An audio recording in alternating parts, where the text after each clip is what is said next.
Let's get it on then, shall we? Mwah.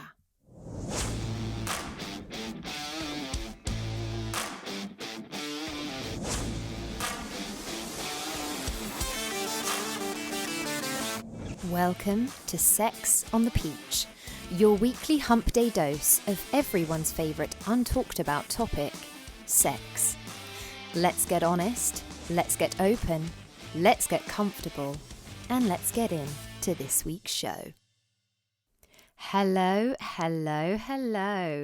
Happy Wednesday, happy hump day, happy Sex on the Peach day. I'm your host Peach, and thank you for tuning in with me today for an episode with an extremely brave friend of mine, Katie Moorhouse, who is here to speak about her experience with vaginismus, something I personally knew very little about before Katie opened up and shared this story with me. As mentioned in the episode itself, this will resonate mostly with women and vulva owners. However, I heavily encourage men and penis owners to listen and learn about this too, as it could affect your own sexual relationships. And any partner who goes through this will absolutely be in need of your assistance and support. I am unbelievably grateful for how open Katie has been willing to be on this episode. Even though she describes herself as an open book, it takes guts to go into the level of detail that she has today in such an open space and publicly talk about things that would usually make so many people feel uncomfortable. So I can only hope this gives anyone who may be going through something similar some confidence to start up the conversation of their own and to see there is a way out. Please remember that this is only one person's experience with this diagnosis. So please do make sure you find the avenue of help that is best for you. We really got straight into the conversation today, so expect to just dive in head first.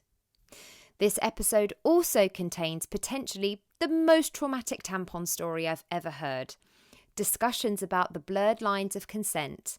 We answer your questions that have been sent in, including, does size matter? And we also get to descend into chaos on the topic of the UK's and our own favourite sex positions. So, let's get into this.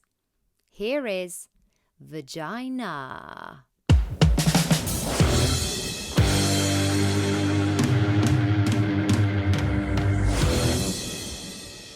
Katie, thank you so much for coming on to Sex on the Peach and being a guest with me today. I really appreciate having yet another guest to come on and speak about a very vulnerable subject in such an open forum. Today, we're going to be speaking about something a bit more specific than we have maybe in some of our other podcast episodes. But my amazing guest today, Katie Moorhouse, is talking about the subject of vaginismus and how it affected her sex life. It was for 4 years, wasn't it?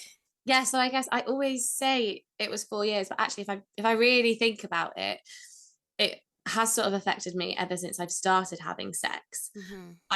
It wasn't as regular. So when I first started having sex, it would only happen on certain occasions. So like when I say it would only happen, I would only have painful sex. I was going to say, for anyone who doesn't know, would you mind just sort of giving a brief explanation of what vaginismus is and how it affects women and vulva owners? Because I think that this might be a female-heavy episode for people to listen to, but I'd love to hope that men might listen in case any of their partners have suffered from this or anything. But there's probably a lot of people out there who aren't that familiar with it, as I wasn't when you and I first started speaking about it when we became friends. So if you wouldn't mind just sort of giving people a brief sum up of what it is, that would be amazing. Yeah, so vaginismus is basically a condition where your cervix muscles contract to stop anything from getting in.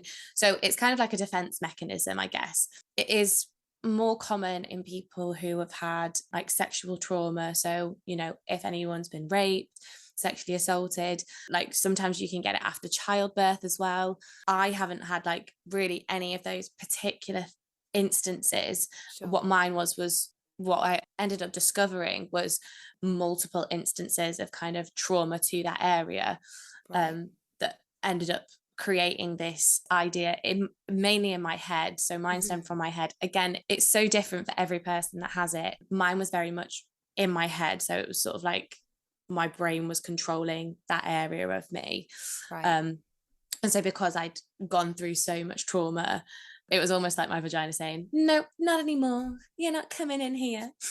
Like the episode title, Vagi-Nah. Literally, that is exactly like what it was. There's also so many different levels of it as well. So like certain women who have vaginismus, they can sometimes have sex. What I always found really interesting about my situation was that I was weirdly able to have sex with guys really early doors.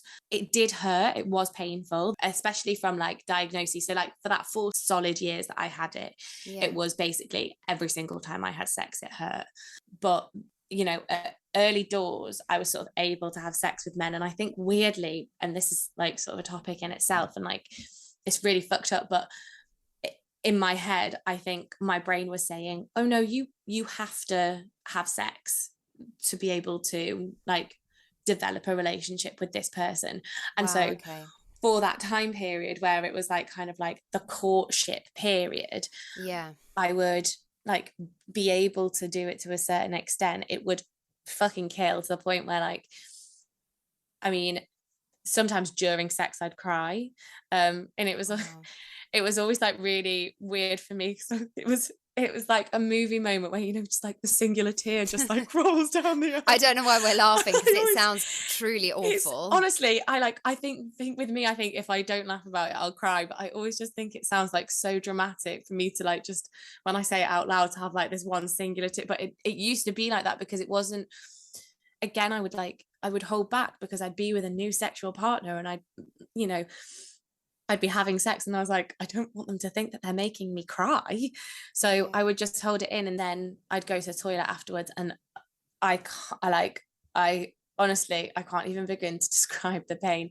I'm like, my wee wouldn't come out. So not like, it got to the point where like then because my body knew that it was going to hurt when I weed, it wouldn't let me wee. So then I was always like so stressed, because then for women and vulva owners, like if you then like don't wee after sex, if you can't urinate after sex, it's a nightmare. Fucking yeast infection galore, urine infection, cystitis, all of the above. Literally, it was we really have a great time. Honestly, I just love my life. Timing is really, when people say timing is everything, it really is, because otherwise you're just in for a terrible time for a good week every time you have sex. So do you mean that you sort of pushed through it because when you were with a new partner, you felt like you had to have sex with them to even sort of get that relationship going? Yeah, exactly. I also don't think that was anything to do with the guys that I was with. That's not a reflection on them. It was just this sort of like inner dialogue in my head that was, and not like, well, it's what we've been taught. It's definitely, it's what, we've been taught, and not like for sure. It wasn't even a conscious thing, I don't think. Like I wasn't sitting there thinking like, right, okay, I wasn't, getting myself geared up for it and thinking this is what has to happen. And don't get me wrong, like I wanted to do it as well. Like obviously, like I liked them. I had sexual urges. Like it doesn't just, your sexual urges don't go away. Like I wanted to do it, as well as, also feeling like I kind of had to. But in my head, like every time I knew it was going to hurt. But it was also one of those things that I didn't feel like I could come out and immediately tell them, because I knew that the likelihood is that they wouldn't have a fucking clue what was going on. And also for so long, which is important for me to mention actually, is that I didn't know what was going on. Like I guess if I move back to sort of the first time that I really, really started to go through it regularly, I was in a long-term relationship. And then we'd been having like regular sex, and then it got to the point where it was hurting every single time. And then he was like, well, let's go and see what we can do. And he was really sweet about it. He came to sexual health clinic with me. Like I went and had my appointments. And then obviously when you go to the sexual health clinic, they have to rule out any sort of STIs before they can look into it further. Sure. Which is always really great, because obviously for a woman who's struggling to have sex, let's crank her open with a speculum, because that's going to make the situation so much easier. So obviously then I'd go into the doctors, I'd be like, cranked open, and then they do all their swabs and everything. They like, you know, I had so many different like people look at my vagina and be like, oh well, it looks really healthy. I'm like, fantastic, I'm so glad that aesthetically I look great. That doesn't help. Also, what in relation to what does a healthy vagina look like? I'm not even It's just, sure. yeah, I think mainly what they were saying was that they couldn't see any visible sort of damage that would be causing me pain, to like any cuts or anything like that. They were like, oh, there's nothing there that looks, and I was like, Right. okay, well, you know, I don't know what to tell you. I've come to you for answers, and It's still awful. you know, Yeah.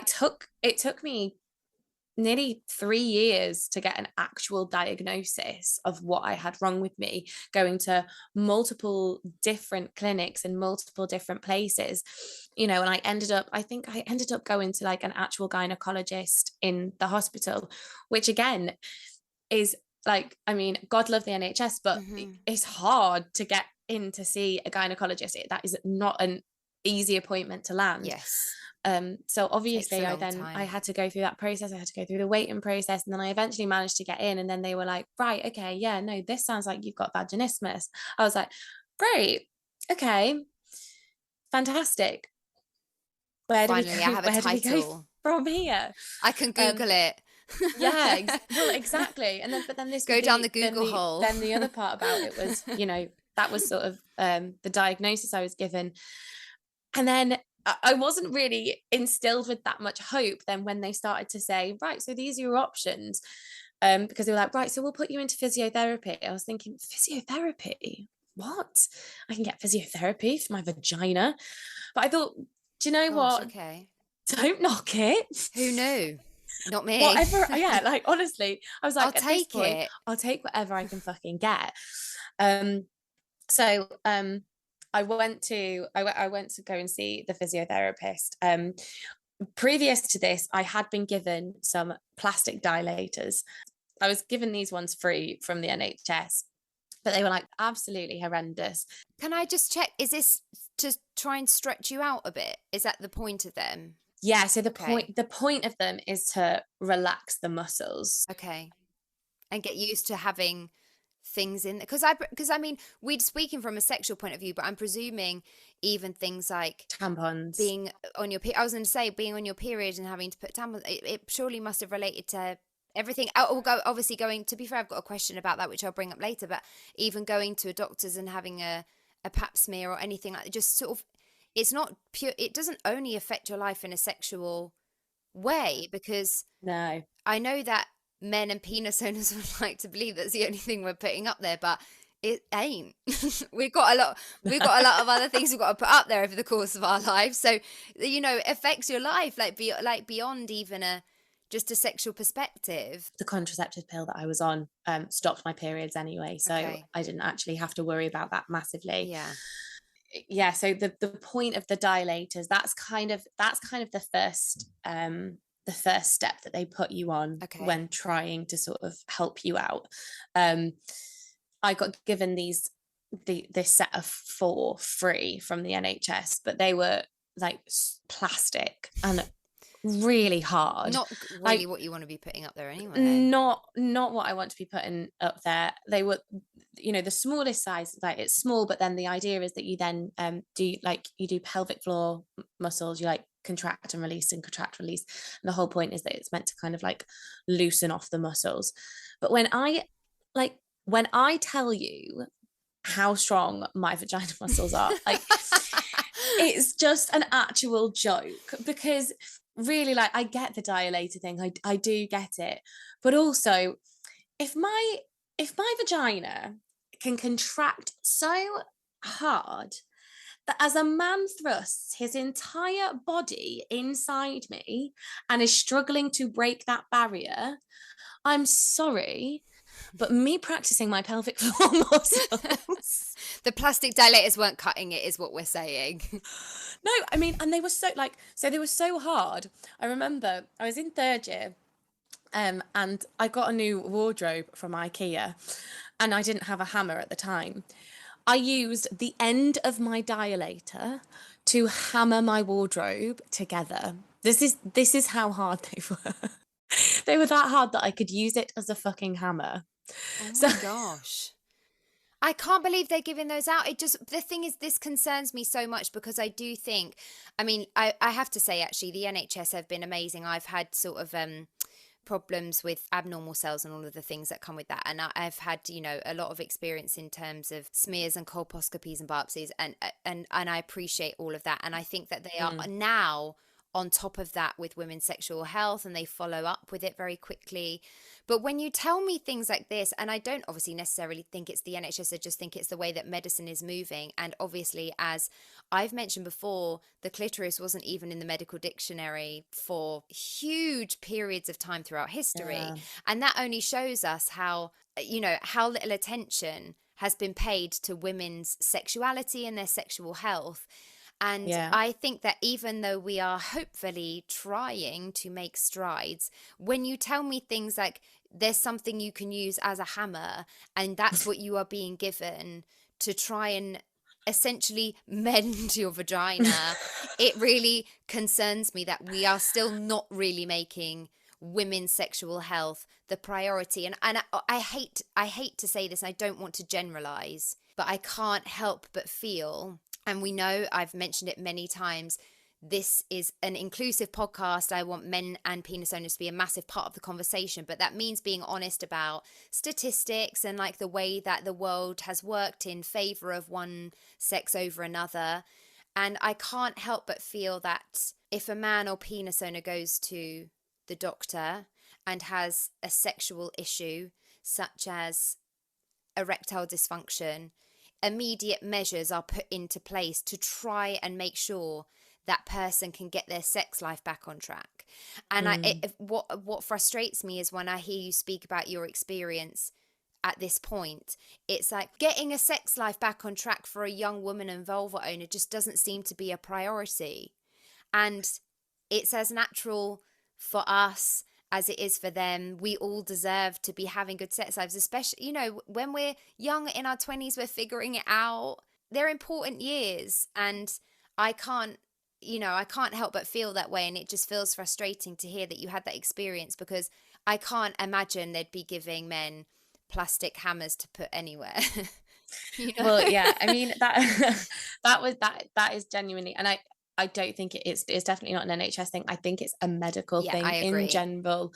In a way, I guess, for so long, doctors were mainly males. Yeah, absolutely. So it makes sense that obviously for so long men's issues were at the forefront, and then anything to do with a woman just, wasn't explored at all. But it genuinely did feel like that for so long. I felt like I was bashing my head against a brick wall, and I kept going in and looking for answers, and it did just feel as if no one really had them, and no one, they were like, oh, well, it's not in my book. It's like, so where do we go from here then? Because there's clearly an issue here. And I think then obviously once I then went to the physiotherapy and I spoke to the physiotherapist, she was amazing. She was really, really great.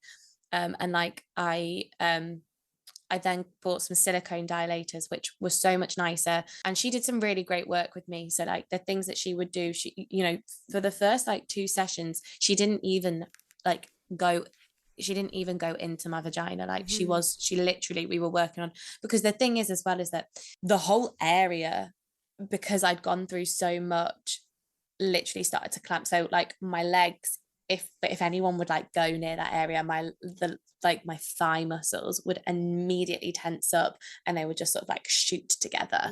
And she, like, when I went to the physio, she was like, oh my god, she was like, your thighs are so tense. And she used to, so like for the first like 2 sessions, she just worked on like applying pressure like to the tops of my thighs, to sort of like the front of my vagina itself. Like your whole body was just like rejecting 100%, like just from like the waist down, my body was like, absolutely not, like what the hell, what are you doing, no thank you.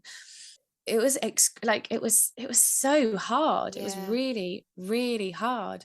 And like it took such a massive toll on me mentally as well, because I was going through like I had multiple relationships with Well, I people. wanted to ask, how did you find going through that with your partners? I'm sure you probably had a different experience with each one, but sort of how was your experience dealing with that whilst being with partners? Because they probably don't have much knowledge of it either. And sometimes people are Mm. supportive, some people don't really know how to deal with things, but I think it would I be good to think know how I think it they was one of those reacted. things where, like, I mean, every genuinely, I am so lucky that every single one that I was with Mm-hmm.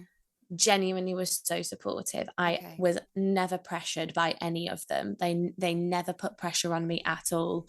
And I know that I'm just lucky that I managed to find absolute angels who, they they They genuinely, dealt like, with they that loved me well. for me, like Yeah. they wanted to be with me, and they were always, they always constantly said that. They were like, I'm here because I want to be with you as a person. That's just, the extra, um which was really lovely. Mm-hmm. But obviously, at the same time, in my head, I was going through so much, because I just thought, it doesn't matter how supportive someone is of that. Yeah. If you're in a relationship, like the main the main differentiator between being in a relationship and being like best friends with somebody is the fact that you're intimate with one another. Mm-hmm. Mm-hmm. And obviously, we'd kiss, and like we would have like certain intimacies throughout. But I mean, sex, it is a big thing. It's a huge thing.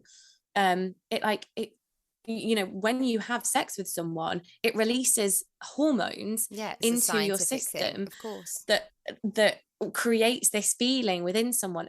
To be honest, I feel like that's one of the reasons why in relationships you put up with so much shit, because you've got these whole, like, you have sex. Well, at the beginning, you've got all that dopamine just rushing around your system. Do So, you know what yeah, I it's like a mean? wild hormonal ride, and then you get 6 months in and the dopamine's like, wow, we're not going to release anymore. And you're like, oh my God, this person is categorically terrible.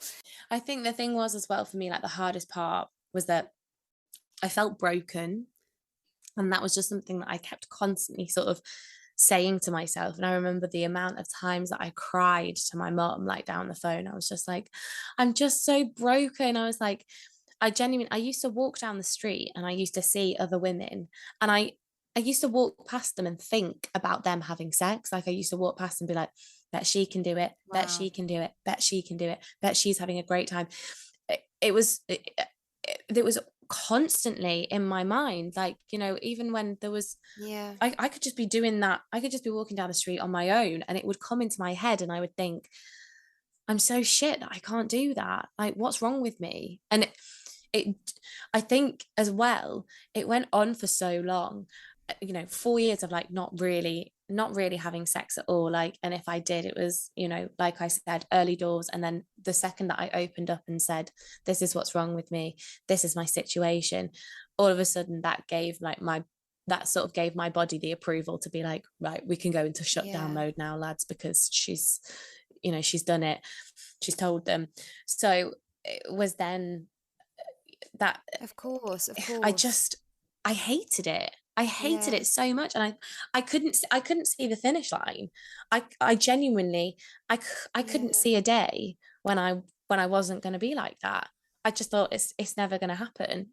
This is it. This is me for life. Well, I'm really happy that you had some supportive partners. I do think that makes Yeah, a huge difference. And also, it I it think as did. well, if you are going through something like that and you are with someone who does put pressure on you, not only does it make you feel like absolute shit, but it can also put you Yeah, off yeah, sex, because then it becomes, which is what I'm going to speak about just now. It's a very different situation, but I just, I try and make these episodes as relatable as possible. And I'm obviously so happy as your friend that your partners were supportive.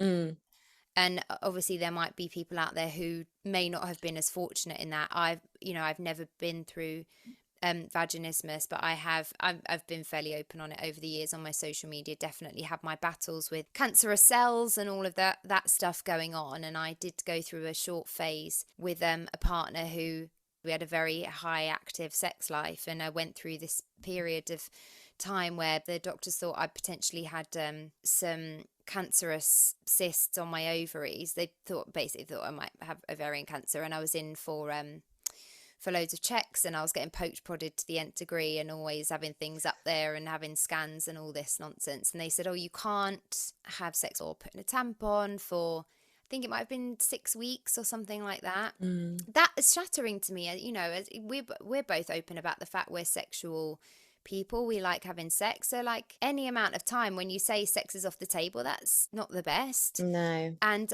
after, obviously I didn't feel great. I literally thought I had cancer. Yeah. And after about 3 days, my partner at that time brought it up, the fact that we hadn't had sex. And I said, yeah, I just remember I can't right now. And his response was, well, Maria, there's nothing wrong with your mouth.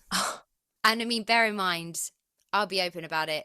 I love a blowjob. And that put me off doing that to that person forevermore, because I was like, yeah, no, what I really want to do right now when I'm not allowed to be sexual because I think I might have cancer is that. That is what? Oh my God. So for anyone on my side of the camp who hasn't had the most supportive partners, I see you, I got you, because it ain't great. That is just no. And like, also, like, for me, sex is a 2-man show. Do you know what? Like, well, what do we say? Collaboration. It's a collaboration, not a performance. Every single episode, that line's coming out. It is though. Like, but yeah, exactly. I'm not. Oh my God. Like, it's just disgusting. It's just disgusting. And I mean, yeah, I mean, to be fair, following on from that, I've never had it that bad. But this is interesting because obviously, you know, but I'll just say it because not everybody who is listening will. I put a post out literally just yesterday because I went to go and see Prima Facie at the cinema. I won't give away any spoilers, but it was such a thought-provoking performance and storyline, and it got me really thinking and took me onto a topic that was really interesting because it made me think about consensual sex. And obviously, because I'm so aware of all of the problems that I've had, I was like, have I always had consensual sex? Like, and when I lost my virginity, I wasn't ready to lose my virginity. I did because it was with a guy who, you know, was older than me. I really liked him at the time. But what I should do is actually probably preface this story with the fact that where I think my main problem started with my vagina is my mum's going to kill me for telling this story on a podcast. My first ever tampon experience, I went to America and I was about 12. I was probably about 11 or 12 years old, but I was young, and I wanted to go swimming, but I was on my period, so I couldn't. And so I said to my mum, I was like, no, but mum, I want to go swimming. She's like, well, you can't because you're on your period. And I was like, she was like, the only way you can do that is if you use the tampon. I was like, but I've never used a tampon before. And so we went through this whole process, and then my mum was like, right, well, I'll put it in for you. Because I was like, I'm not putting it in. I'm not putting anything in my vagina. I don't know where it needs to go. I ended up winding my mum up so much. She was like, right, okay, fine. She's like, I'll do it for you. So I laid down on the bed, obviously like spread my legs for my mum to put my tampon in. But I was like so nervous. But I kept like, yeah, of course. I kept like clamping my legs shut and like snapping her out. And my mum was getting so fuming at me. She was like, I can't put it in if you don't relax. I was like, but I can't, Mum.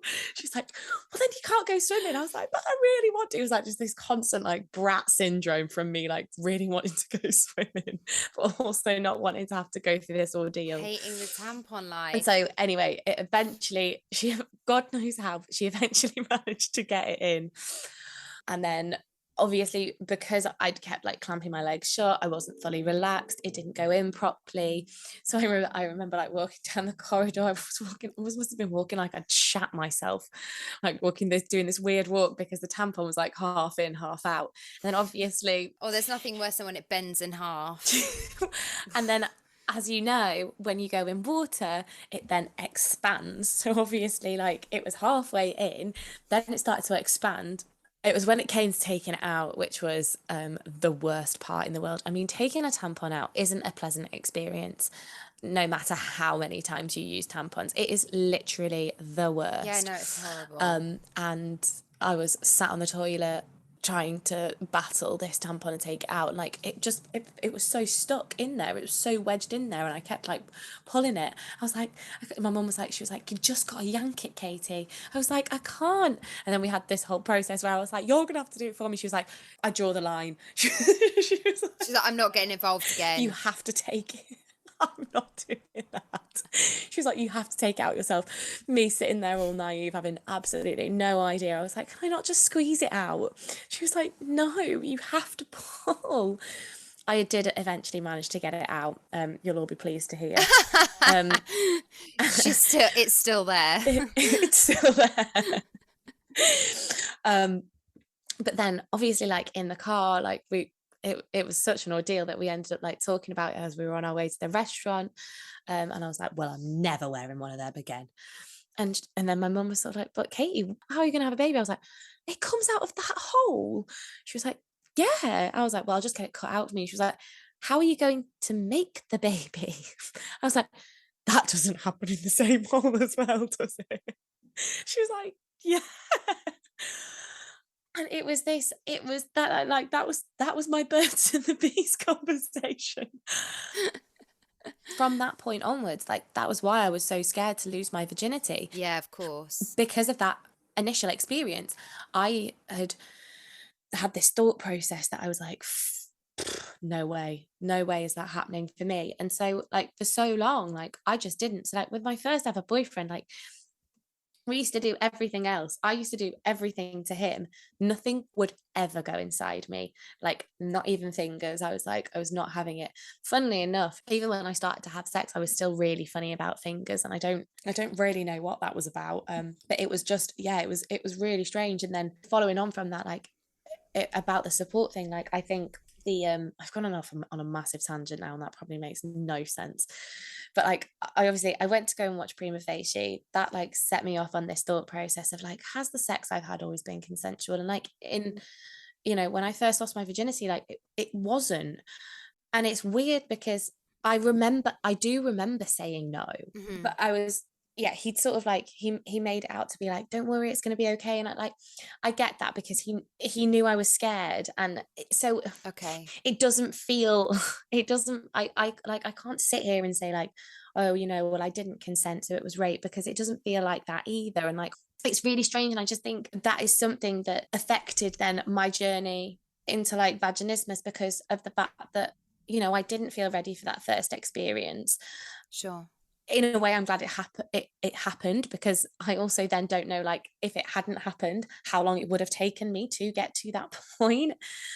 But it's weird, it's strange, isn't it? And there's just sort of like this real grey area around it all. Well, and that's the problem. That is the problem. And it's like, when I brought up my story earlier, I think it's because like men and penis owners are still not quite, again, I don't blame, because I think people don't really just pluck their ideals from nowhere. So most of the time it comes from something they've been taught, or this, that, or the other. But I just think women's sexual health is just not really prioritized a lot of the time. And that's also mental health. I've obviously just spoken about losing virginity and like the effect that can have on a person. And I still don't think we're there in terms of putting, in terms of making health an important part of sex. It's like sometimes when I talk about consent, people almost roll their eyes like it's boring, and I'm like, consent is sexy, because really you want to know that the person you're having sex with, like, what's sexier than knowing that the person you're having sex with really wants to have sex with you too? Like, that's sexy. Exactly, yeah, 100%. I will never understand what is sexy about having sex with someone who you're like, I don't really know if they want to have sex with me, but I'm just going to do it. Yeah. We've also grown up with the media, because I've watched many a film where a guy has grabbed a girl and just gone for it, and I've been like, that's hot. And is it?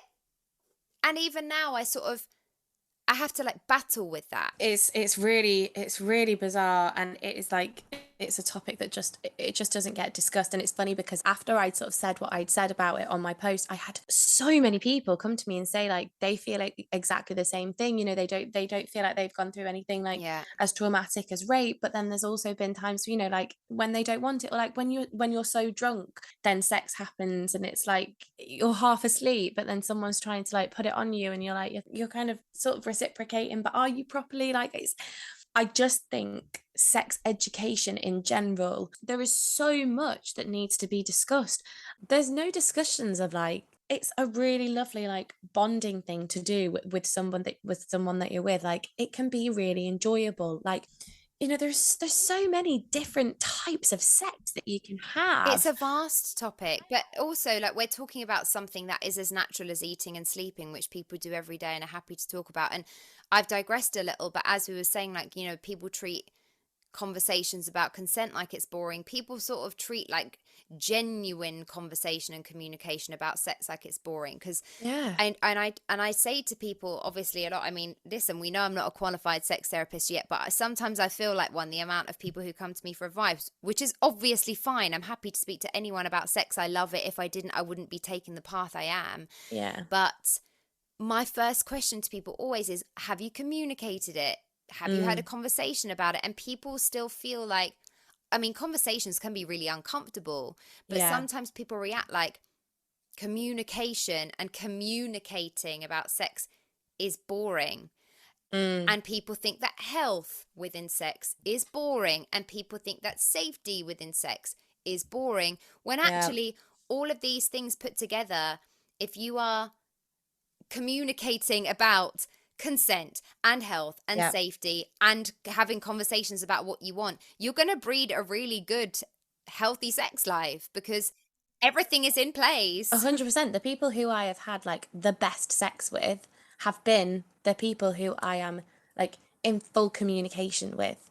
Yeah, Like, there is a absolutely. complete open amount of communication about what we both like and dislike, and that's always been the best sex I've ever had. And there's a trust, you know, if you are having penetrative sex with someone and you say it hurts, I want to stop, there's a level of trust with someone who goes, of course, and someone who wants to try and push through, which Yeah. we've been in both situations. We've all been in Yeah, I mean, both. that takes me back to my vaginismus, because that's something that I used to have a massive problem with. Was sometimes it wouldn't hurt, and then it would get like halfway through and then it would start to hurt, but because I'd started having sex, I then felt Like you had to like power through. I had to power through, and I had to let it Yeah. finish. And that was another thing that was like, where did that come from in my head? You know, it must have stemmed from somewhere, and I'm not even really sure that I can pinpoint it, because then I would sort of say it afterwards, because they'd be like, oh, so was that okay? And then I'd go, no, about halfway through it started to really fucking hurt, and they were like, why did you not tell me to Yeah. stop? Like, you know, so they they wanted me to tell them to stop, but it was like this weird thing within me that I felt like I couldn't. It was, And sexual partners aside, how did you feel like you had people around you that you could talk to about it? And I read that only 1 to 6% of women report having it, but doctors have said they think it is so much more common than that, which is so bad, because that just obviously makes me feel like people are afraid to talk about it. it's funny because do you know what? It's so funny because it's a really common thing in women, and I've come upon a lot of women who do have it. For a really long time, I felt supported but alone. I was having conversations with people. I was talking very openly about it, actually, to be honest, with everybody. But again, I think that's a character trait of mine, and just also, however, I think very lucky that I was in a theatre environment. I think that being in that sort of an environment, people have a lot, we have more open conversations than what there is in other walks of life. The boundaries are a bit blurred. The boundaries are... What boundaries? There aren't any. But no, in a way, like I was lucky that was the case, because I felt able to speak so openly about my experiences, but at the same time, no one around me seemed to have that issue. So I could talk about it. No one had anything that they could say back that was really helpful, if that made sense, or like they were empathetic with it. They understood how hard it must be, but there was no solution. And it wasn't until I did the Sound of Music out in Cyprus, and I was talking to a girl who was in that with me, my friend Molly. She ended up saying, oh, my boyfriend's ex-girlfriend had that. And so I think he'd had conversations with Molly about it, because it had affected him as well. And so all of a sudden I felt a bit more like someone else is going through this.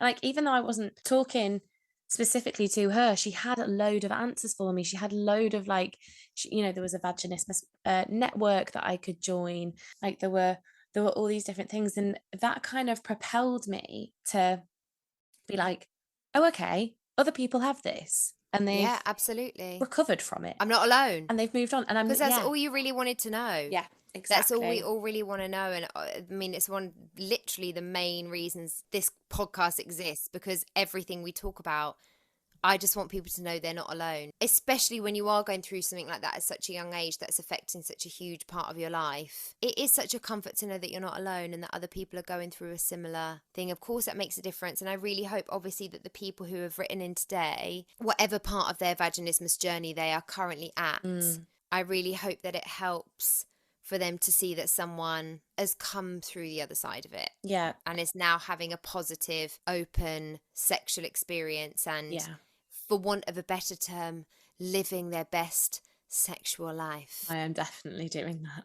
What I really want to also highlight is that if anybody is going through this and they do feel like they do want to reach out and have an open conversation about it and speak to someone who has been through it, like, my door is always open for that. I know what it's like to feel like you've got no one to talk to. I like to feel like you don't know where you're going to go next. And if this helps anyone who's going through that, like, that makes me so happy. I've had a few questions, and I think it makes sense to sort of put them out now. Yeah, sure. I'll go with this one first. I have vaginismus and extreme pain during smear tests in particular. Has anyone else experienced this? If so, what helped? Any nurses that try just don't believe how painful it is for me. I mean, we've sort of touched on this already, because you said that people were saying it looks healthy, so you're fine. That's another thing that actually always has really bothered me. I remember, so I went to go and get my ovaries looked at, because amongst all of my other problems, they think I have polycystic ovaries. Great. Why not? Why not? Throw it into the mix. But when I remember going to my appointment, and I actually said to the nurse, I said, look, I know this may sound really, really strange, but I've got vaginismus. I've had it for 4 years. And because you're going to be going around that area, it would be really, really great if you could just, like, before you go in with because when they do the ultrasound, they obviously go in with this massive friggin' wand. I was like, if you could just like apply a bit of pressure onto the tops of my thighs so that I'm prepared for when you then go in. Right. Annoyingly, she didn't do that. She didn't seem to get it. So I completely empathize with this person, because I have been through that. I think there have then been other doctors that I have been to since, when I've been for my smear test. I always request that they use the smallest speculum. So they have 3 different sizes of speculums, and I always say, please, can you use the smallest one on me? And then I did also say to that woman, I said, can you apply pressure? And to be fair, then that particular woman that I went to go and see, she then did sort of like the pressure thing on my legs before then. And then she was like, right, okay, are you ready? I would always say, like, go in and just say, can you please just sort of like warm into that area, rather than just diving head first straight in. Like, apply pressure to the area, give me like plenty of warning. If you explain the situation, like, just say like, this is something that I'm really uncomfortable with. It makes me feel really anxious. If they're good at their job and they're like an understanding, empathetic medical professional, which hopefully the majority of people are, then hopefully they should listen to you. But then I guess the other thing that I would say was that if they're not, don't be afraid to go and then speak out about that. Following on from when I had that experience with the ultrasound, like I then went out and I said, can I speak to someone about the appointment that I've just had? And I mentioned that to then someone out there, and they were like, oh my god, I'm so sorry, 100% we'll have a word. So make sure that if you do have an unpleasant experience, you feed that back, because then hopefully what you would hope would happen is then their supervisor is going to go and have a word and say, look, maybe you don't know about this, because they don't know everything. Maybe you don't know about this specific issue, but as you're working in that area, it's probably good for you to know that this is a problem that women have, and then it can go on from there. So I think just like be as open as possible about it and keep communicating it with everybody as well. Like, I'm quite an open book with everyone, so, and I understand that not everyone is that way and not everyone has the ability to feel that comfortable, and I'm not saying push yourself out of your comfort zone, but start to open the channels a bit, start to open up about it, because actually what I found was the more that I spoke to it, the more people I had conversations with. Which is actually one of the reasons I'm like, I appreciate that people have sent in these few questions that are so specific to it, because then it means that people who are experiencing it, will hopefully listen. And obviously the main reason I'm having these conversations is to try and help anyone who can relate at all. So I'm not pleased that anyone is going through it, but I'm pleased that people have felt like they have been able to send in these questions and sort of maybe get some answers. And I'm really hoping that after this podcast and after we've had these conversations, that anyone who is going through something similar won't feel so alone. The next question I wanted to ask that's on the list is, what was the most effective tool / treatment in reducing your vaginismus symptoms? So this is a massive one for me, because the cure, I guess, for my vaginismus was I went to go and see a therapist called Linda Connors. She does hypnotherapy. She specializes in vaginismus. She's had it herself. I did the physiotherapy route and the dilators, which didn't work for me. I do think that other women have had success with them. So it's worth that being a starting point.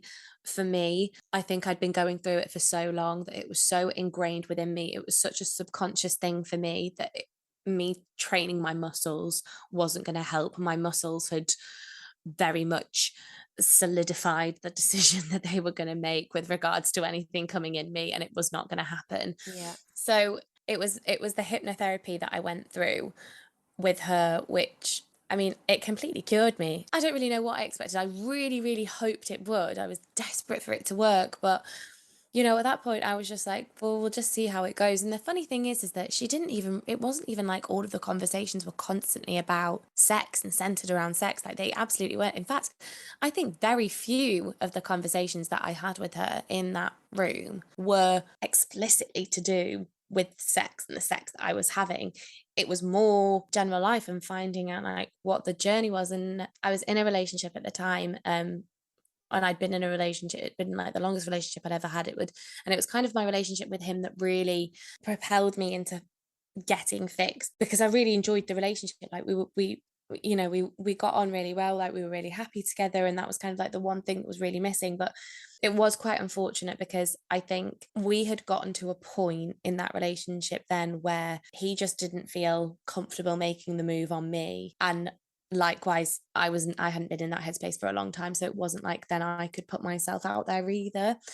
And I'd said to him, I was like, I feel really differently about sex now. Like, I think there's been a shift. Like, I'd really love to try. And like, I kept sort of saying, I'm ready. I'm ready to make go of it. But I think, like, really sadly, like, he was just also at a point where he just didn't really feel comfortable being intimate with me on that level anymore. So as much as I'd said it, he was like, I'm really struggling now to flip that switch back. to put myself out there. And it's the risk that then I am going to hurt you. So and your then sexual setup was disturbed, so essentially.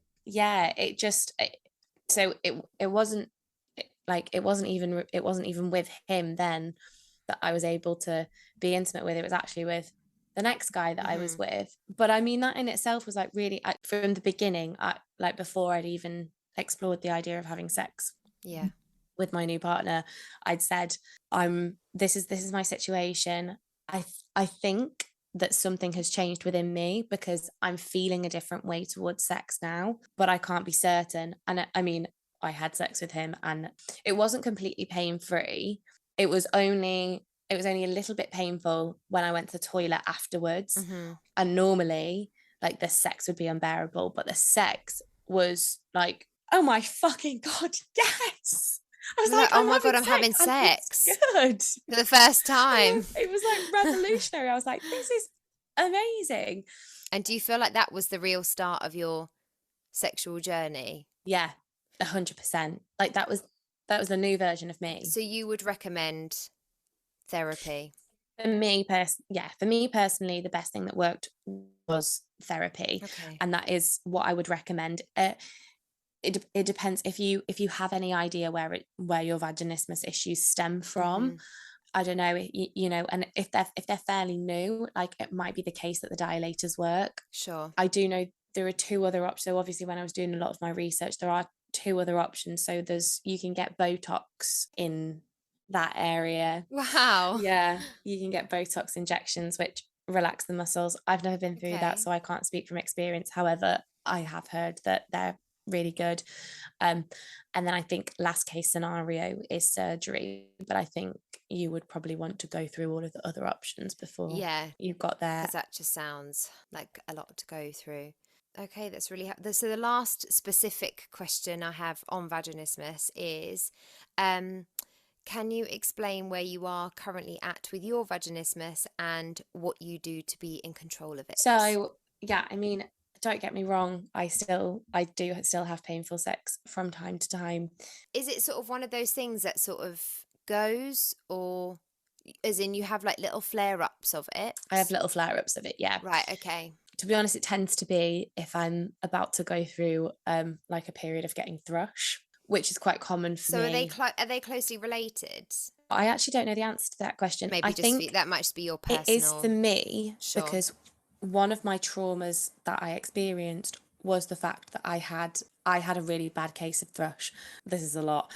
Where basically my labia swelled so much that it was like literally coming out. That was so painful. And I think that was one of like the traumas that I went through, which then created part of my issues with sex. Sure. So I think that's why when I then think I'm either about to get thrush, or maybe like I've had it, if I then have sex in and around that, it immediately triggers that off. Right. It's mainly the toilet part that's the most painful bit for me. I actually don't know if that's the same for other people, but yeah, it's that element of it which is excruciating. Like it's so funny. I have a radiator in my bathroom and I have like such vivid memories of every time I'd go to the bathroom and I just clench onto the radiator for dear life. I'm like, come on.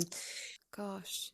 But you feel like you've really come on. Oh, massively. I mean, we've spoken and you said, I think it was that you were about 24 when you felt 24. like you started having sex that felt good for you. Yeah. And do you think it's sort of since then that you've come on from it?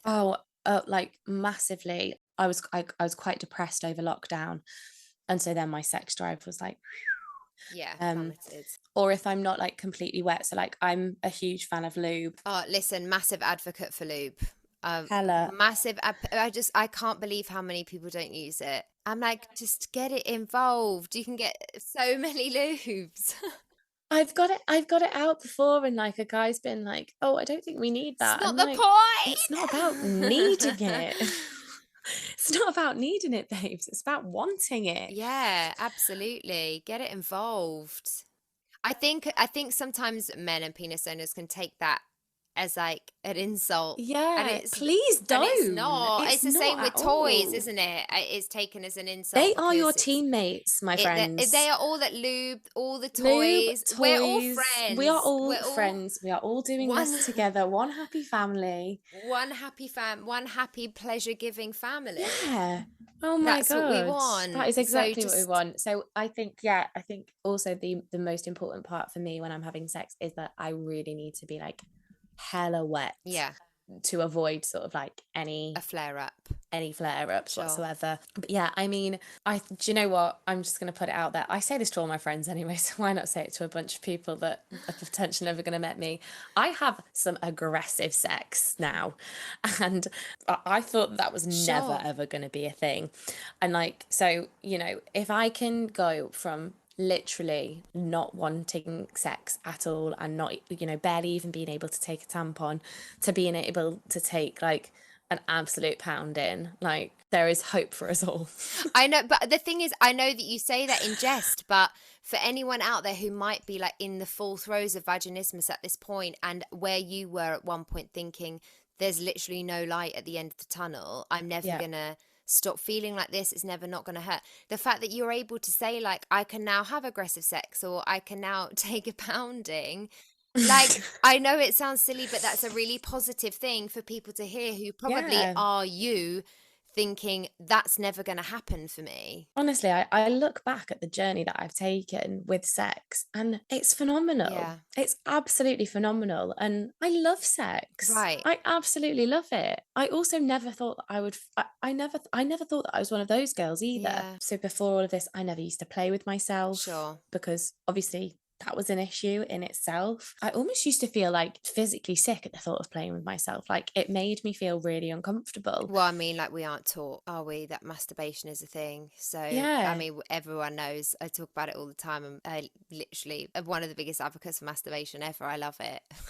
Yeah, I mean, well, so do I. Like, honestly, I don't go a night without it now. But it's since I hit like 24 and like I made this recovery and then I started exploring myself sexually. I was going to And say, open the door, all of the doors for exploration then, didn't it? Because it's like, it's yeah, not just about with a partner. It's, well, I had this whole new lease of sexual life, really. And yeah, what are all these avenues that I can look at? And like, what an amazing thing. Because you know, I speak to friends, and I spoke to a friend not that long ago, and she mentioned that she doesn't tend to have penetrative orgasms, which a lot of women don't, so that's not problematic. And I said, oh, hey, listen, like, have you tried figuring out where that might work for you yourself, so you can sort of guide your partner in the right direction? And she said, you know, oh God, the thought of doing that doing that to myself makes me feel so uncomfortable. And it's because that's what we've been taught. You know, mm, no one goes, listen, all go home and just masturbate to your heart's content. Because the best way to tell, and I mentioned this in my episode with Deb, that the best way to tell a partner what you want is to do it to yourself. find out how. Yeah, exactly. I mean, I never knew, and I still don't think I 100% know. I've had loads of people like say, "Oh, what do you like?" And I'm still on that journey. And also, like, that just for me, that changes all the time, especially when it comes to partners. I'm like, well, I don't, well, what I like with my last partner I might not like with you, so you know what I Mm, mean, let's figure it out together. yeah. If we're gonna do this and sort of we're gonna have a sexual relationship, then that's something for us to figure out. Because I can go, oh, I like this position, or we're going to get onto positions obviously because we've got our fave question of the night coming up, but I could have sex in the same position with 10 different people and have a completely different experience with each one. So I Mm, do think that, again, we're sort of taught, pick, as we are with everything, pick what path you're going to take in life, pick what color you're going to have your hair, pick, you know, and it's like, pick yeah. what your sexual tastes are. And it's like, well, actually, every day they're different, and I don't feel like that now. And something I liked last year, I don't even want to think about doing, Yeah. you know. So I think our sexual tastes are constantly changing. And as I said at the beginning, like, as much as women will listen to this, I really hope that men will as well, because you never know when your partner might go through something like this. And Yeah. having this information and hearing other women having gone through this would be a massive help, rather than Yeah. having to go through the whole thing from step one. To have heard that someone has been through this, and maybe then if they started to experience this in their sex life with their partner, being like, oh, well, it could be vaginismus, like that could be Yeah. massively helpful. I think that obviously when we talk about women's sexual health, we always think that women and vulva owners are the ones that are going to listen to that, but hopefully we're going to have the men and penis owners tune in to listen to this question, because I do feel like it's important as well. Yeah. And the question is, does size matter? I mean, absolutely not for me. for me, there was a time period in my life where I was like, the smaller the better, please, because there's limited space in there. I think that in the media, in society, the way we've been Yeah. brought up, it's like large penis size has sort of been equated with masculinity and sexual prowess, let's say, and it has a negative impact. It does. It has a negative impact on self-esteem in a lot of men, because people think if they don't look the same way as those men do, that it's a problem. But it ain't about that. It's genuinely not about that. It's I know it sounds cliche, but it's all about what you do with it. And I would have to say that I think generally women do not care. No, I don't know many women that do. In fact, if it's too big, it scares me a little. For me, I actually think it can be limiting Yeah. in terms of sexual positions, but also like whatever size you are, I obviously can only speak on behalf of myself as a woman and vulva owner. Like, I don't know how if I don't know how it works in a homosexual relationship and how another man and penis owner might feel on this topic. However, I'm speaking as a woman, vulva owner, as are you, and I feel like we don't care. Yeah, no, I definitely don't care. Whatever you've got going on, you just make it work.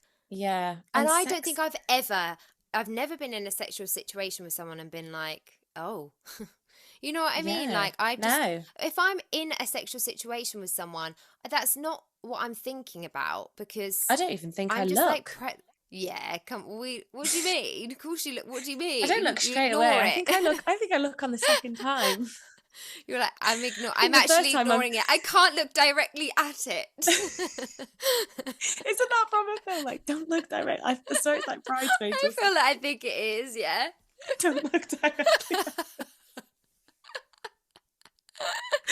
What do you mean you don't look? Of course you look at it. Like, if someone gets their penis out, you're going to have a look at it. No, but they don't get it out like right in front of my face. Like, it just depends. kind of like slips out, and then like I only really see it like afterwards. It depends. Someone might get it out in your face one day. Well, if they bring it. But in the experience, I don't care. So from me and Katie to whoever sent in the question, does size matter? We say no. Absolutely not. You can work with anything, I think. You know what 100%. I mean? You just work. And also, oh no, maybe this is too much. Is it? I don't know. Go on. I feel like this has been quite a tame episode, to be fair, so don't know. But like, one of my, I won't specify who, but one of my ex-partners. You know who you are. I hope he's not listening, to be fair, just because. So he was definitely on the much, much larger side, especially in terms of length.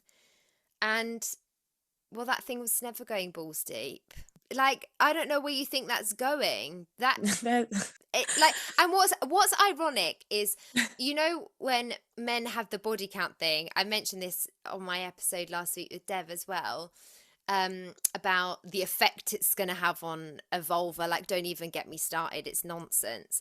And like, with that partner specifically, it probably took less than I did with like other people whose whole penis was available to me, because we just had to like really get about a third in, and that's all that was happening, because it wasn't possible to me. So actually, size does matter for me, but I think like not actually in the way that like people talk about in the media and in chats and in the pub when they're giving it. I think it's about finding like it's another compatibility thing. It's just another thing that's about compatibility. It's literally just a compatibility thing. There is going to be like, there's obviously going to be, a vagina that is more accommodating, has more space for the larger penis, and then there are going to be, the vaginas that are less accommodating. And I just think that when you're in a partnership with someone and you are working together to make your sexual experience good, you work with what you've got. Like, all bodies are beautiful, and like all genitalia is beautiful. Like, I'm not having any of this nonsense, sizes, shapes. It's all great. Mm-hmm. Like, lucky us that we're all getting to experience each other's genitals. You know what I mean? Like, Yeah. that's a good thing. I couldn't be a less judgmental person in that respect. I just really don't care. Size does not matter. Size does not matter. Last question of the day. It's not even a question. There wasn't even a question mark at the end of it. This is just a demand. Rate sex positions. So listen, I looked up the top 3 sex positions in the UK, obviously, because I just love looking up that kind of nonsense before we get into ours. And the first, number 1, but remember, this is number 1, and until we read it today, I didn't even know this was called this. So either the publication named it that, but I just don't believe that this is number 1 and that many people said the eagle. Because what? I think it must have been put out as a questionnaire, and they must have had the diagrams alongside the names. And they've called it the eagle. Yeah, that's the only way you would know. Who knows what the eagle is? I don't know. Let us know. Hit me up and tell me if you know what. Anyway, the eagle is, from what it appears from the attached diagram, is man penis owner on top, woman vulva owner, legs over the shoulders. I'm going to look that up because I don't know how that symbolizes an eagle, but that's fine. I don't know where they got eagle from. Anyway, number 2. So I've done the top 3 in the UK. Number 2 might, I mean, I love this. I love this one, but it might, I think it's a surprise. I'm surprised. Okay. It's 69. Is it? Yeah. I am very surprised at that. Me too, because I was expecting doggy. You know what I mean? I was expecting so doggy, far, actually. Of the top 3 sex positions, I should have gone 3, 2, 1. I've gone 1, 2, 3. I've ruined it a bit. But of the top 3 sex positions in the UK, we've got eagle and 60. Well, I didn't even know that it was. And 69. And number 3 is missionary. So, oh, no. UK, I don't know what you're playing at. Yeah, God, guys. But I'm your not top sure. 3 sex I'm not positions sure I'm are agreeing. eagle, 69, missionary. Right. I mean, I'm a fan of the eagle. Yeah. But I think I do a developed eagle. Well, listen, it's not an eagle. We'll just come up with, I think we'll just start coming up with our own names. I think that's probably a good idea, but I don't know what you would call it. But no, like, so I like the over the shoulders, but like, actually, in fact, I don't know. No, the legs don't go over the shoulders. What I like, my favorite one is, so man penis owner on top, then get my legs like, so basically up by your my shoulders. arms, yeah, basically shove my knees into my armpits. The creme de la creme. There we go. So is that a 10 out of 10?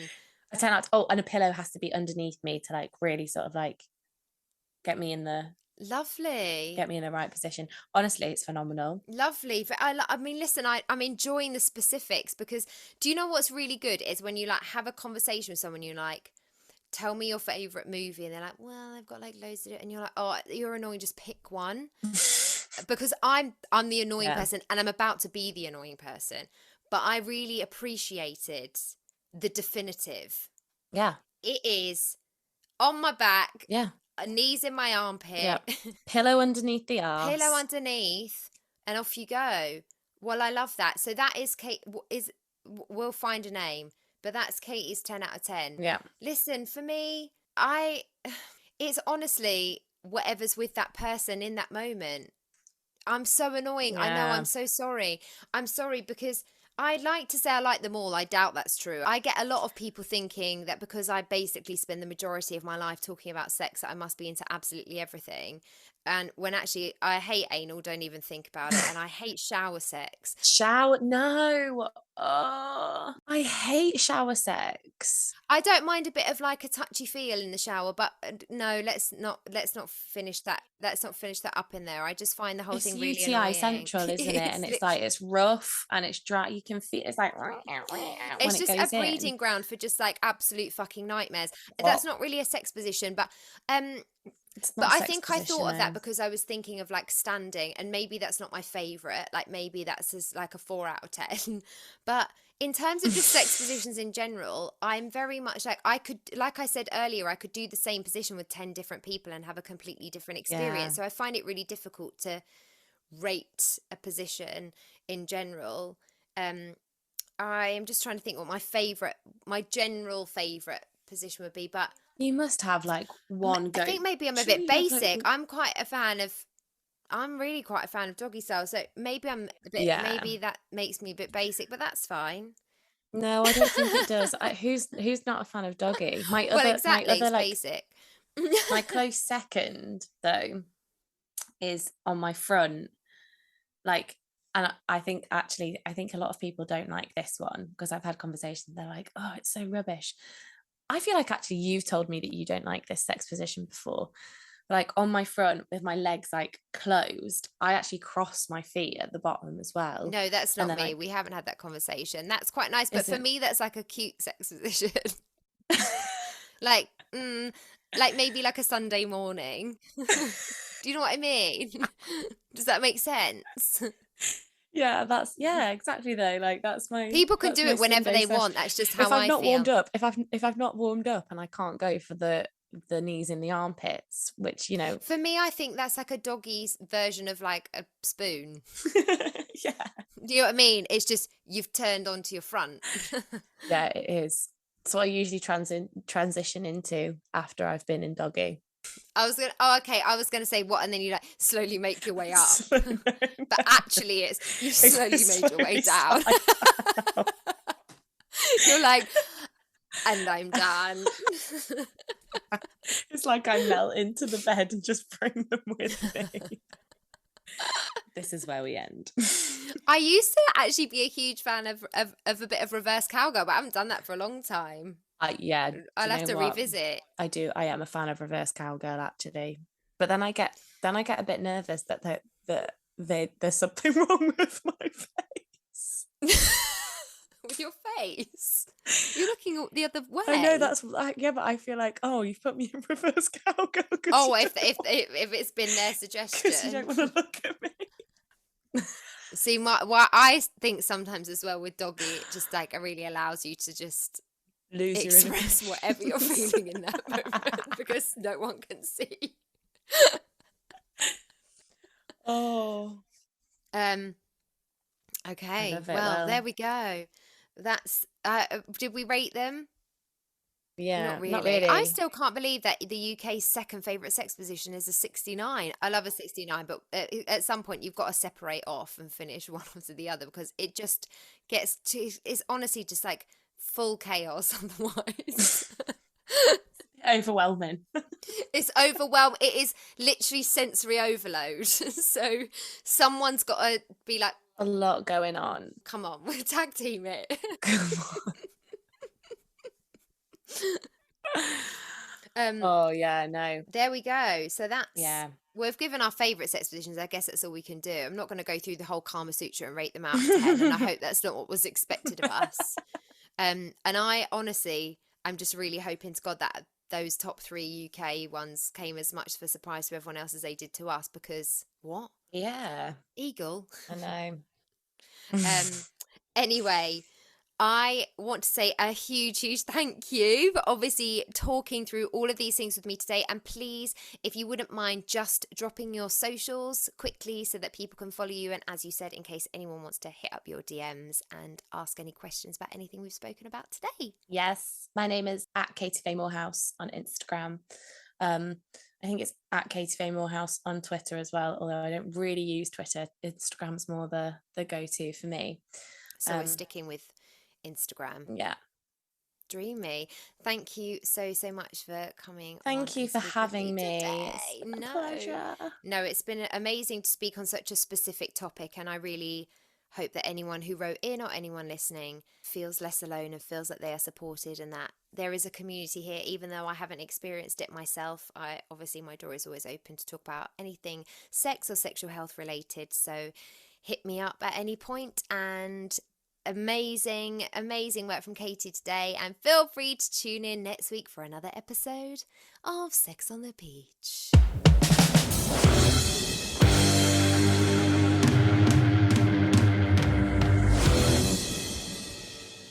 Well, I truly hope that whilst today was a lot more particular than some of the other episodes of Sex on the Beach, we can all walk away from it feeling more educated on a topic that most of us were probably vastly unaware of. And I'm so thankful to Katie for providing us with such an honest view of how vaginismus made her sexual world look for such a long time. Please do check the episode details for links to some of the things mentioned within the episode, such as the silicone dilators, the therapist Katie used, and also a network page on Instagram to connect and support anyone who may be suffering with vaginismus. I hope that this episode has helped today, whether it supports someone feel more comfortable to open up about their own experiences, or helps someone feel more informed should they ever come across it in the future, either in themselves, a partner, or a friend. I'll be back next week to discuss all the different types of sexual relationship structures. So any questions you may have about monogamy, non-monogamy, polyamory, please do send them over, and I'll see you back here next week. Thanks for coming. Thank you for tuning in to Sex on the Beach today, and I hope that you enjoyed this week's episode. You can find and follow me on Instagram, YouTube and TikTok at Sex on the Beach Cast, and you can also get in touch with me at sexonthebeachcast@gmail.com. Please do continue to like, share, subscribe, rate and review wherever you listen to your podcasts, and I'll see you next week. Love.